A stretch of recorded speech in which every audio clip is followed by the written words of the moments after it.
Sounds like the St. Louis Blues are acquiring defenseman Nick Leddy from the Detroit Red Wings, working on details.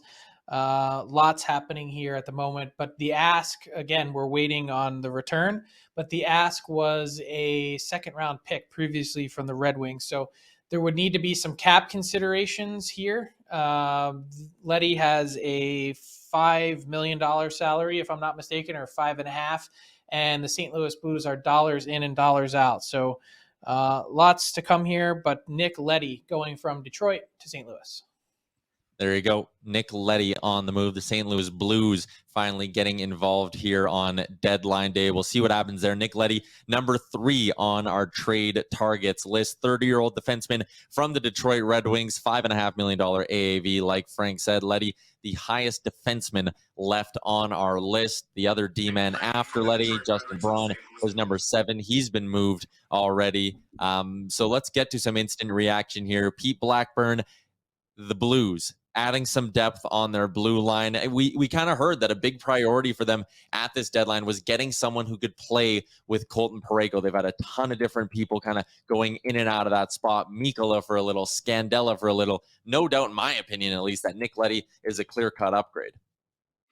Yeah, I wonder. I expected them to pursue an upgrade on the blue line. And I don't know if I buy Nick Leddy as a guy who has enough of an impact at this point in his career as the Blues need. I mean, we know that the Blues need a big time upgrade on defense. They're probably the most clear cut shoppers for guys on defense, and they've been linked to pretty much every name that's been out there on the blue line. So seeing that Nick Leddy is maybe the guy that if he is the guy that they're settling for here, I don't know if it's enough of an upgrade for the Blues to get them to where they want to go.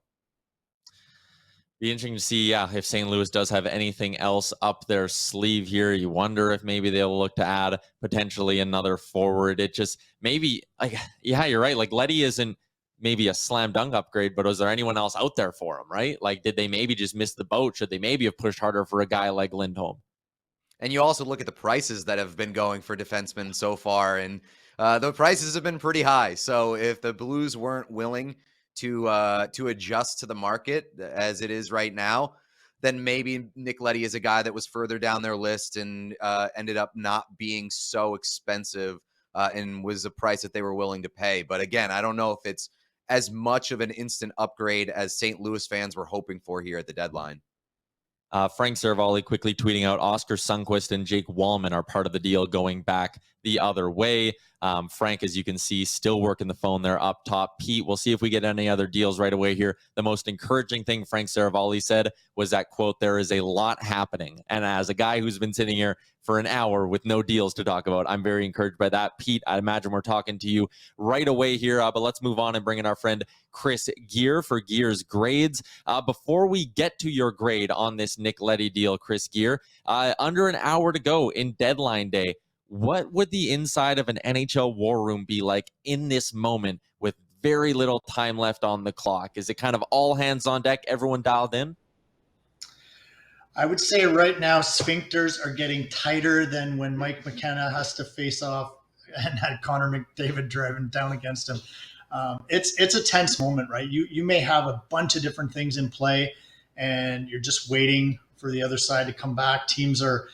If a team's in on your guy, they might be looking at 3 or 4 other teams with comparable guys. You see the guys that, Kulak, Braun, and now Leddy. Those are probably guys that, are in the same range. So a lot of different teams that were looking to upgrade their D would be looking at all of those guys. And maybe calling one GM, trying to get a price. Then they call the next GM and then the next. So if you're on the receiving end of that, you're waiting and you're anticipating and hoping that the call comes back to you and they take your offer. So it can be tense. I wouldn't say it's all hands on deck. It's I mentioned in an article, usually you've got sort of 2 subsets. You've got a big war room with your analytics team and your pro scouts and a lot of your advisors. And then usually the GM with, 1 or 2 people is having those calls. It just gets too big and cumbersome to have everybody together. And then you've got some of the guys in the war room making some other calls, trying to feed information into the GM. But yeah, it's gut check time, and put your best offer up now, because with 1 hour left, there's not much time to get something done. So hopefully people are taking that approach and making stuff happen. I was going to ask you that. How often in the last hour do offers actually get better? At this point, are the best offers generally out there and teams are just kind of picking and choosing from those?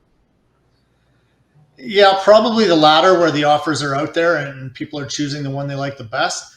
But sometimes, it comes down to the very end, and somebody might throw something in at the last minute just to make it work. If there's been a bit of a standstill and it's not budging, somebody might throw in a late round pick or a B prospect or something. Everybody wants to come out of this looking like they've won the deal, and so sometimes it's just that little bit of grease or that little juice that helps you, at least in perception, make it look like you've put one over on the other team. So there's a bit of that going on right now, I'm sure.